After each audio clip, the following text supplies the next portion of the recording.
mendengarkan murotal kaset itu juga ibadah. Kalau saya memberikan nafkah batin sambil mendengarkan murotal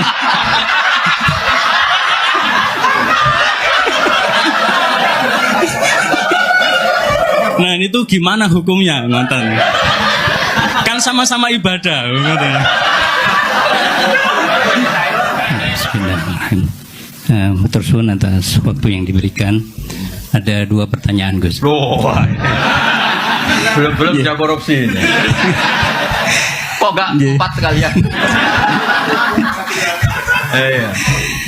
Yang pertama terkait dengan penafsiran ayat mengenai Inna fatahna laka fatham mubina, tentang pentingnya kekuatan untuk bisa mengawal kebenaran. Tapi sampean percaya tuh sama kitab itu? Nggih. Oh, ya udah percaya dulu jangan nanti aja, penting percaya dulu. Iya. Dan dikaitkan dengan hadis Rasulullah, al-mu'minul qawiyyu khairun wa habbu ilallah minal mu'minid dhaif. Ini kaitannya dengan qadhiyah Palestina sekarang niki. Di mana sudah setahun lebih ini kan tertindas dan ada wacana untuk kemerdekaan Palestina, ya, tapi dengan beberapa syarat, ya, di mana di sana ada 2 faksi, ada faksi Fatah yang lebih memilih jalur diplomasi dengan Israel dan juga Hamas yang lebih memilih untuk mukawamah, ya. Nah, selama ini perundungan ini masih alot gitu, dan apakah yang dipilih oleh Hamas untuk terus melakukan perjuangan hingga mendapatkan kemerdekaan ini sebagai sebuah cerminan dari al-mu'min al-qawi, atau justru cara Fatah yang ingin melakukan menghasilkan perdamaian ini melalui jalur diplomasi. Yang kedua terkait dengan masalah fikih. Dari apa yang panjenengan sampaikan tadi panjang lebar, saya menjadi teringat dengan sosok, ya, Kiai Harismatik, ya, Kiai Haji Ahmad Sahal Mahfud. Beliau dikenal dengan fikih sosialnya. Dan tadi kalau berbicara tentang asbab nuzul mengenai surah Mujadilah itu kan menarik sekali, ya. Jadi ada semacam perubahan, ya, hukum, ya, yang dari awalnya itu tidak boleh menjadi boleh, ya. Nah, kalau kita kaitkan dengan fenomena sekarang ini, kita juga mengenal ada yang disebut dengan fikih progresif, ya. Jadi apakah memungkinkan, ya, dengan kondisi real di masyarakat sekarang ini, ketetapan-ketetapan hukum itu yang sudah ditetapkan dalam Al-Quran bisa berubah, ya, secara hukum dengan menyesuaikan kondisi di masyarakat? Bukankah tadi dari asbabun nuzul ini, ya, kemudian ditetapkan dan itu menjadi syariah? Nah, apakah syariah itu sesuatu yang tetap atau memungkinkan untuk bisa berubah dari yang halal menjadi haram, ya, misalkan dari yang makruh menjadi dan sebagainya? Saya bisa jadi mahasiswa. Gak mau kalau contohnya. Ya, matur suwun, Gus. 2 pertanyaan kok. Ya. Lanjut. Yang kedua monggo Gus Tarik biar berurutan. Assalamualaikum warahmatullahi wabarakatuh. Ini namanya siapa tadi? Afif. Pak Afif. Afifullah atau Afifuddin? Afifullah.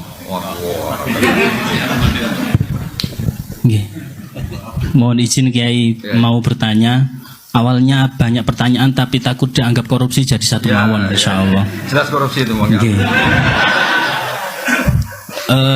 Karena Universitas Islam Malang itu ada Islamnya, maka biasanya ngomongnya sama rektor.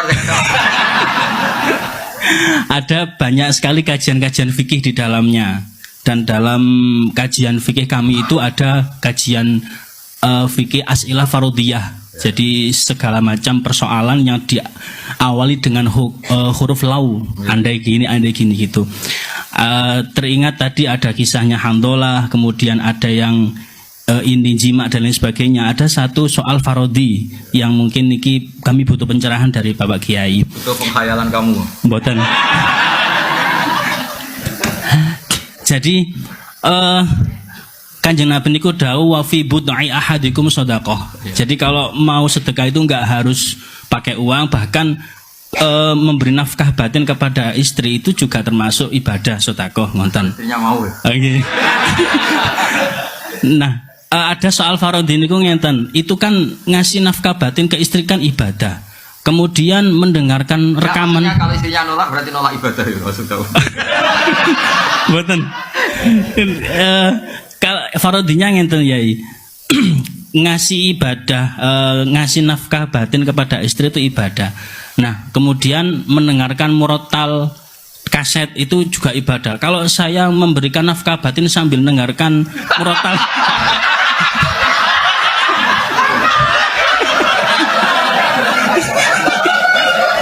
nah ini tuh gimana hukumnya, nonton? Kan sama-sama ibadah, nonton.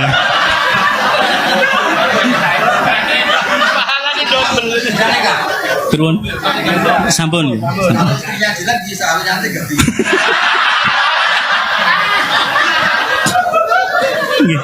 Kemudian sub pertanyaannya lagi, apakah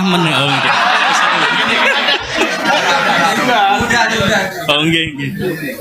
Jadi murotal tadi apakah wajib kita mendengarkannya, ngonten? Karena rekaman ini. Nggih. Oh, enggak. Baik, yang terakhir, perkenalkan nama saya Afifuddin dari Fakultas Ilmu Administrasi. Namanya siapa? Afifuddin. Beda dengan ini, Afifullah. Ya, Afifullah. Kalau ini muannas, yang saya mudzakkar.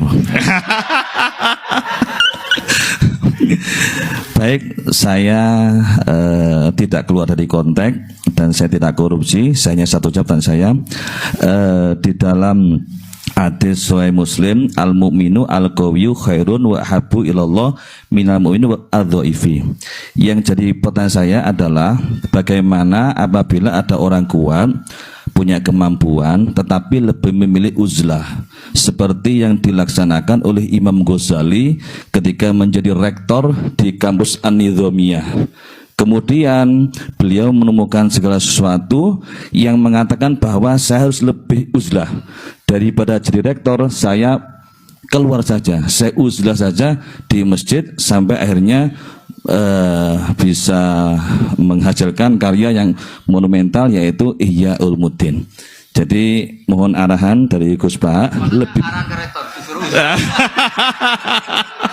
ngomong saya jelek. Maksudnya ini uzlah, kamu yang rektor. Mohon arahnya antara uzlah dengan menjaga kekuatan itu lebih bagus mana? Terima kasih. Begini ya, sesuai kaidah ilmu wala taqfu ma laysa laka ilm ya. Dengerin dulu nih Mas Afifullah. Sebetulnya masalah Hamas Fatah itu setahu-tahunya kita itu lewat media. Saya ulang lagi, setahu-tahunya kita ini lewat media. Kita nggak tahu persisnya. Yang kita tahu hanya persisnya secara hukum kita harus bantu Palestina dengan segala cara. Dan alhamdulillah Indonesia termasuk negara yang mulai zaman Pak Karno sampai sekarang selalu mengakui kemerdekaan apa? Palestina. Tapi kalau pada level teknis membandingkan Hamas dengan Fatah, saya itu pernah punya buku tentang Yasir Arafat. Ditulis wawancara, penulisnya itu wawancara dengan Yasir Arafat. Kalau baca itu seakan-akan yang masuk akal ya Fatah lewat diplomasi. Tapi melihat sekarang Israel begitu seakan-akan Hamas yang masuk akal. Tapi saya ulang lagi, hal-hal seperti itu setahu-tahunya kita tetap lewat media. Itu kan sama dengan fenomena ormas-ormas keras di seluruh dunia. Kadang-kadang nyun sewu ada penumpang gelapnya yang sedang nggak suka pejabat yang sedang apa jabat. Jadi tidak, ini bukan urusan sudon dan sudon, sama-sama acak secara ilmu itu potensi itu ada. Makanya kita nyari ilmu yang paling aman, bahwa membela dengan segala kemampuan yang tidak punya efek ke Indonesia itu wajib, tapi dengan syarat tidak punya efek ke Indonesia. Karena kita bela Indonesia itu berdoain, karena ini negara kita, bela mereka itu sudah berdikifat. Punya efek ke Indonesia misalnya gara-gara rakyat Indonesia itu terlalu aktif, mungkin terjadi objek sasaran mereka, kan berarti kan punya akibat ke Indonesia. Terus Qawi itu bisa Qawi visioner. Saya beri contoh, dan ini pasti benar. Bukan karena saya ngomong, tapi ini karena hadis sahih. Qawi itu bisa cara visioner, apalagi ini lembaga kampus, lembaga akademik. Sulhul Hudaybiyah itu semua perjanjiannya itu merugikan umat Islam. Semuanya. Sampai saking secara fikih itu pasti salah. Saya ulang lagi, secara fikih itu pasti salah. Bukan mungkin salah, tapi pasti salah. Secara fikih lah. Itu sampai Umar tuh tanyanya Nabi itu dari awal sudah. alasta bi Rasulillah, apa engkau masih Rasulullah? Karena kok semua perjanjian yang merugikan umat Islam kau iakan. Apakah engkau masih Rasulullah? Dan Nabi itu tenang. Ya, saya masih Rasulullah. Ya, Nabi ya santai, tidak marah. Tapi kenapa engkau beri kehinaan ke kita dan engkau memberi kehormatan pada orang kafir? Jawabnya Nabi, ana Rasulullah wala yudai adillahu abadan. Saya ini tetap Rasulullah. Itu diantara perjanjian gini, kalau orang Islam masuk kafir itu suruh biarin karena kembali ke habitat. Karena Islam itu asal usulnya kafir, sehingga kalau masuk kafir disuruh biarin. Kalau kafir ke Islam harus dikembalikan karena ini bid'ah. Loh betul, Abu Jahal kalau ngistilahkan Islam itu ila dinin muktadain, agama yang apa? Bid'ah. Semua itu merugikan umat Islam. Terus Nabi hanya minta, sudah turutin semua. Terus kamu minta apa Muhammad? Dari pihak kafir namanya Suhail bin Amr. Saya minta ruang diskusi tentang Islam dan kafir itu dibuka seluas-luasnya. Dan tidak ada halangan, diskusi terbuka. Oh enggak masalah Muhammad, diskusi saja. Itu perjanjiannya 10 tahun, Hudnah itu genjatan senjata. Ini ketok, Qawi itu bisa visioner. Ternyata apa? Setelah diskusi terbuka, gimana? Tuhan satu sama banyak itu rasional mana? Ya rasional satu, masa Tuhan banyak? Tuhannya Allah dengan Lata Uzza rasional, ya rasional Allah. Lata Uzza kok Tuhan gimana? Dia hanya batu ini. Kalau Abu Jahal sama Muhammad ya bener, Muhammad Abu Jahal ora tahu bener. Walhasil semua diskusi itu akhirnya mereka menyimpulkan dari diri mereka sendiri kalau mereka itu alal batil. Gak sampai 2 tahun mayoritas orang Mekah itu menyatakan Islam. Itu kata sarah-sarah hadis Nabi itu coro sekarang menyelipkan satu hal yang nanti positif selamanya. Mergo Nabi pede kalau diskusi itu terbuka pasti orang tahu mana yang hak mana yang batil. Ya sama, ada orang yang mengusulkan kalau Palestina itu masuk komunitas internasional dengan cara diplomatik. Sekarang misalnya Perancis sudah ngakui. Dunia itu pasti menolak kebiadaban. Soal waktunya terserah Allah, tapi tetap trennya itu menolak kebiadaban. Jadi itu pentingnya Qawi secara visioner. Kayak tadi yang saya utarakan tadi. Saya ini manusia, saya tentu punya nafsu, punya selera, punya keinginan. Tapi sudah saya hitung. Kalau saya misalnya mau jadi dokter honoris causa atau mau jadi rektor misalnya, itu kan orang masa tanya fikih seruwet itu. Tapi kalau ada yang kultural kan kayak jenengan gini, ujung-ujung pengen ngaji di saya, terus ngaji gitu aja. Coba kalau ngaji direktur, cari itu dosen yang ahli itu, yang bagian itu, ayo wajar. Wah enaknya jadi rektor kan, kalahnya sama ketua yayasan. Coba kalau Islam gitu mau dikemanakan ya? Tapi ya kita butuh, karena yang jadi menteri tentu yang punya gelar, yang macam-macam. Jadi Qawi itu bisa Qawi secara apa? Bisa. Terus contoh menaik di Uni Soviet, Mas Afifullah. Saya punya teman banyak yang kerja di sana. Saya kan karena kerja di Jogja punya teman yang kerja di Jerman di mana-mana. Itu cerita. Ketika Uni Soviet runtuh, yang peristiwa Glasnost itu kenapa ceknya tetap Islam, Uzbekistan tetap Islam. Saya juga pernah ketemu orang Uzbek di Malaysia. Di Malaysia apa di Korea itu ketemu ulama Uzbek, itu cerita mereka tuh punya ruang-ruang di bawah tanah untuk ngajari anak-anaknya tauhid, sehingga ketika secara lahir itu komunis ateis, sebenarnya mereka itu punya tauhid. Maka ketika keluar dari Uni Soviet itu tauhid gak pernah hilang, jadi barokahnya kayak Madin. Jadi terus mereka milih jadi tetap negara Islam, Uzbek ceknya. Artinya apa? Ketika secara lahir mereka terkooptasi oleh paham ateisme, paham komunisme, mereka ternyata di keluarganya tetap menanamkan apa? Tauhid. Makanya ketika tauhid ini nggak pernah hilang, terus negara merdeka ya langsung tetap jadi negara komunitas Muslim. Maka di antara visi Quran itu tentang kalimat tauhid itu begini: wa ja'alaha kalimatam baqiyatan fi aqibi. Kemudian Ibrahim menjadikan kalimat tauhid sebagai kalimat yang abadi di anak turunnya. Kenapa kata fi aqibi, bukan kampus, bukan pondok? Karena orang itu pasti ingin yang penting selamat tuh anaknya dulu. Makanya sebelum ke Unisma anak ini sudah Muslim, sebelum mondok juga sudah. Ini pasti jasanya orang tua. Itu juga qawi, maksudnya apa? Jadi itu juga visi yang, jadi qawi itu tidak harus, ya jadi qawi itu bisa. Ya kayak orang dosen-dosen ini kan kalau di rumah tidak qawi, tapi setidaknya berangkat sepatunan, dasinan, paling enggak kan kelihatan enggak nganggur gitu. Ternyata apa? Di rumah disuruh istri, di kampus disuruh rektor. Itu qawinya di mana kan enggak ada. Enggak ada. Iya. Qawinya ya tadi dilihat tetangga, wah keren dosen itu. Lah akibat dari nasibnya gitu, yang penting dasinya ditata rapi, sepatunya ditata, itu satu-satunya harga dirinya ya itu.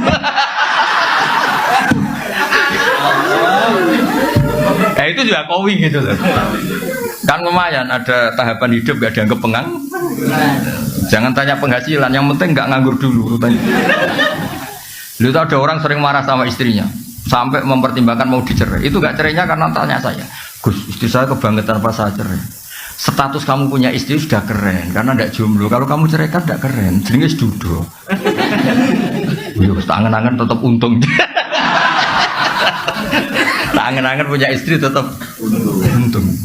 Karena ini dudo ya ora kepenak kata saya. Ya kecuali istri kamu yang menceraikan liwat rafa, gimana lagi gitu. Terus tadi yang dari jenengan tanya apa tadi? Murotal lah. Bu, kalau ngawur terus dikira-kira. Maksud saya gini, ngawur, tanyakan pakar psikologi. Memangnya mungkin orang sengawur kamu nikmati istri kemudian iya, makanya saya tadi bilang kalau istri kamu cantik itu mungkin pertanyaan itu tidak muncul.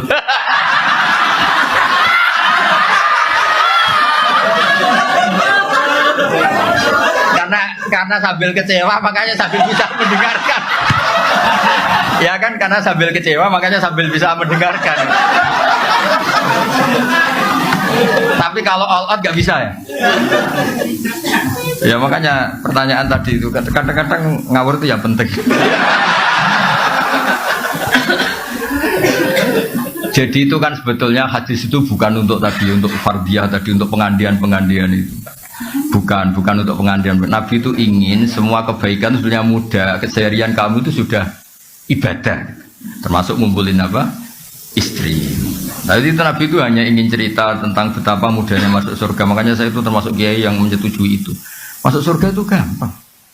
Saya sering bilang ke jamaah saya, surga itu kan kamu sudah dikasih kuncinya, miftahul jannah la ilaha illallah. Neraka kamu tidak punya kuncinya kok bisa masuk.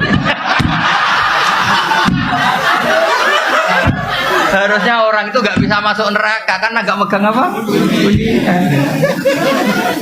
Kita ini kan hanya pegang kunci surga. Tapi ada orang kiai yang bantah, Gus, mungkin neraka tanpa pintu. Jadi blang-blang saja.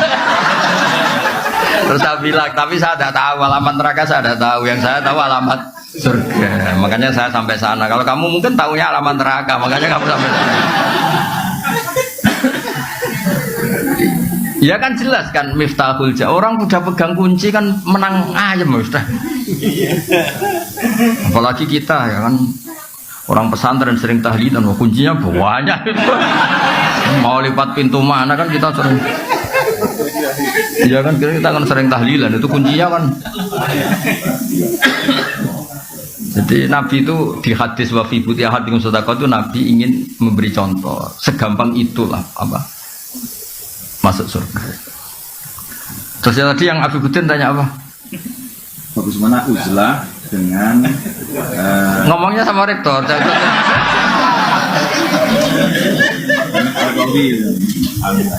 Saya termasuk yang sudah uzlah, tapi tadi karena tetap punya kesadaran kitmanul ilmi itu dosa dan tabligh itu wajib. Makanya tak ganti, saya ngaji Rebu itu ya kayak saya nemuin jenengan. Saya sering cerita ke anak-anak saya uzlah itu enggak kena hisab Allah, karena praktiknya saya kalau urusan ilmu itu saya nerima tamu tapi hanya urusan ilmu. Kalau tamu-tamu apalagi adat NU itu kadang kan kacau. Maksudnya kacau gini, kiainya itu istrinya satu, kadang tanya, Gus, doain saya istri 4 tuh rukun semua. Aduh. Terus ada kiainya tuh karuan miskin, nggak punya pom. Saya sering punya tamu, nggak, Gus saya ini punya pom 2, doain laku semua. Itu kan bikin kiainya ngetes, kiainya aja nggak punya pom. Saya itu termasuk kenapa gak terima tamu itu dosanya tamu-tamu yang ngawur-ngawur itu termasuk. Saya sebetulnya termasuk kiai yang mapan ya, tapi mewakili kiai yang tidak mapan. Terus sering kiai kampung komplain saya. Gus bener jenengan Gus, kadang kita tamu jangan kurang ajar terus ngerti aku melarat. Iso kon ndongakno pom, wong aku tuku bensin wae utang. Jadi kadang-kadang kiai desa mau gue jimat tok, disangoni 1.000, itu nggak ono toko polaris gini-gini lari. Itu kan pamer halus loh, sebetulnya itu pamer. Jadi uzlah itu ya ada sebabnya, dipicu tadi kemarahan-kemarahan sama tamu-tamu itu. Lah tamu kok sopan tuh gimana? Tema yang nentukan dia. Kita yang punya rumah mungkin kan punya masalah keluarga, tapi tamu itu kan yang menentukan tema. Iya saya mau nikah lagi, doain dua istri saya rukun. Begini ini kan yang ngenes. Kadang istri satu saja mendekati cerai kok ada orang. Itu kenapa? Oh iya kan ngawur betul itu tamunya itu. Jadi saman kan gak rasanya jadi kiai itu kalau tamu itu macam-macam. Saya kan termasuk kiai yang gak pati tertarik kaji berkali-kali. Saya pernah haji. Itu kadang ada tamu travel tuh, saya doain setiap tahun bisa haji. Padahal saya tidak termasuk yang berpendapat itu penting. Tapi dia memaksakan untuk didoain tiap tahun bisa haji. Nah ngawurnya lagi kadang dia salam tempel di depan, kalau nggak bilang iya kan sungkan. Makanya saya kan termasuk kiai mapan, saya bilang ini kalau kamu udah ikhlas, temanya apa dulu? Uang pegang dulu kan. Aku tak bilang, saya ini kiai mapan loh, tidak mati butuh kan. Mikir dia, kalau ngadepin saya mikir. Wah repot musuh Gus Pak. Tak bilang, saya ini kiai mapan loh. Nah uzlah itu yang pasti benar adalah menghindari hal-hal yang tidak penting atau yang mengarah ke maksiat. Yang mesti salah menghindari hal wajib. Maka cerita yang Imam Ghazali keluar dari Nizami itu belum Anda teruskan. Sebenarnya Imam Ghazali setelah uzlah dan beliau menulis Ihya itu digojlok sama guru-gurunya yang wali-wali itu. Beliau mengalami kasyaf, digojlok gini. Enak-enakan kamu di sini. Dulu orang-orang baik itu wa'udhu fisabili, disakiti ketika berjuang belain saya. Nabi ditanya orang-orang Bedui, kadang menyakitkan pertanyaannya apa. Kalau kamu di sini enggak mengalami wa'udhu fisabili, makanya terus beliau kembali tapi tidak jadi rektor, terus bikin madrasah 2. Yang depan madrasah fikih, yang belakang madrasah tasawuf. Khonikoh namanya itu. Jadi akhirnya beliau kembali tapi enggak jadi apa? Rektor. Tapi tetap apa? Ngajar. Jadi kalau ke depan tuh ngajar apa? Oke. Kalau belakang ngajar thariqah kalau di Indonesia. Jadi nak negeri istighosah, nak ngarep hada halal, hada haram. Kira-kira. Jadi saya juga melakukan itu. Saya ini sudah uzlah, tapi kalau ada ngaji satu ngaji. Saya tuh kalau ngaji Jalalain itu setengah 12 sampai setengah 4 biasa saya berjam-jam. Karena ngafaroi saya sudah tidak bisa nerima tamu. Tapi saya pastikan asal usul pemicunya itu tamu-tamu tadi yang saya sebut itu. Saya tidak pernah berdoa mereka dimaafkan Allah, sudah gak apa-apa. Dimaafin apa enggak gak penting. Tapi saya yakin Allah itu memaafkan itu. Udah gak usah didoain tapi nanti Allah maafkan. Karena kelirunya juga keliru-keliru yang lucu aja. Saya pernah marahin tamu sampai sekarang ingat. Dan marah saya pasti didengar Allah. Meskipun saya ada perempuan. Gak yang bisa tidak. Ada tamu, anaknya itu ganteng resi. Ini penting, kata ganteng juga penting. Karena ini kasusnya dia itu gak punya apa-apa. Dia ganteng resi, tanya. Kebetulan pas surup, orang Jawa kan sandiolo. Surup itu kan sandiolo. Surup-surup saya itu masih open house pas itu, masih nerima tamu. Gus, saya dari daerah ini gini-gini. Kebetulan orang Padi, yang sekarang baru rame itu. Kebetulan dia orang tapi ya kebetulan aja. Gus, gimana hukumnya lelaki yang marah sama istrinya terus bilang kamu itu tidak istri saya. Saya pertama masih datar sekitar tahun 2006 gitu kan, masih terbuka. Bapak baru wafat, saya ngiyai kan baru 2005, ngiyai beneran resmi itu. Bapak wafat 2005, terus belum wafat beliau ke Jogja minta saya pulang. Jadi bapak saya itu meninggalnya tertib sekali. 1 bulan sebelum meninggal tuh kayak sudah kerasa, wes mulai hak ngenteni aku katanya. Alhasil terus gimana hukumnya suami yang bilang istrinya kamu tidak istri saya ketika marah karena kecewa. Saya masih datar Pak Rektor. Kamu kenal orangnya, kenal Gus. Coba telepon, saya mau tanya. Enggak usah Gus. Loh ndak saya mau tanya, ndak usah Gus, mulai ndak. Wah saya marah terus. Wong saya mau tanya kok kenapa kamu ndak usah? Mboten penting, Gus, penting jenengan jawab. Tamu udah kurang ajar betul itu. Oh saya tambah marah. Tapi kan saya marah tetap Islami, saya kan kiai beneran bukan. Terus saya mulai marah gini. Ngomong seperti itu kalau di bab tolak itu namanya kinayatut tolak. Kalau kinayah itu butuh niat, maka saya konfirmasi ke orangnya, niatnya itu cerai apa enggak? Karena kalimat itu kalimat apa? Kinayah. Kinayah itu butuh niat, makanya mau saya tanyakan orangnya. Ternyata apa dia bilang? Niku kulo. Terus dia cerita, saya ini santri ganteng Gus, untuk neng. Jadi saya itu getun ngomong gitu, karena saya jadi Gus ya karena dapat dia.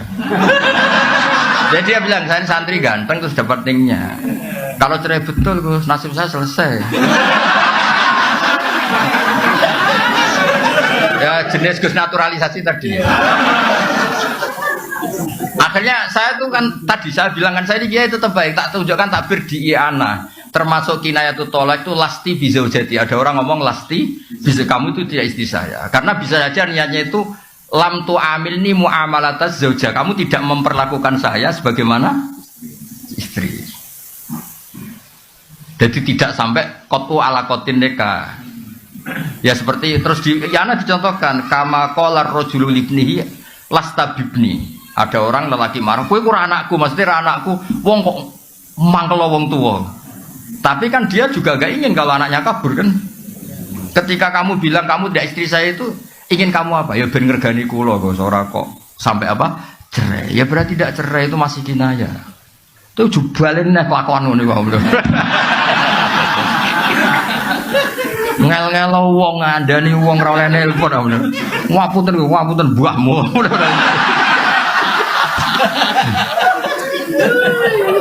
Sampai situ masih baik. Coba orangnya telepon, mau saya tanya. Karena ini urusan kinayah kan tahtaju ilan niyah.